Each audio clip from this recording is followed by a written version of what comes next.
couldn't speak Japanese because most courses are just not very practical.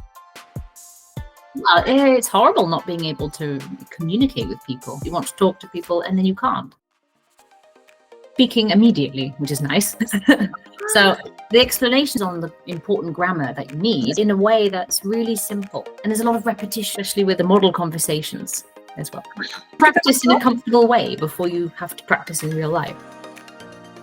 After maybe 2 lessons, I found myself suddenly being able to spontaneously answer the questions presented in the videos. This is different. I'm starting to be able to, repeat what I've been learning, which doesn't happen spontaneously with, a lot of other methods. I've tried literally every single language app. Japanese comes with a whole different set of things to learn that maybe a lot of other languages don't have. Those sort of multi-language apps.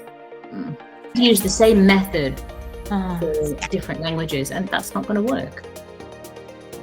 I study violin with a Japanese teacher who only speaks Japanese, and we're starting to have conversations.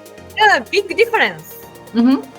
Yeah, I didn't realize that Japanese could be so easy to learn. The way it's designed, it makes learning it so simple. This is the best way to learn a language, the practical way. Now I've got to stick with it. Find something that is going to work for me. So.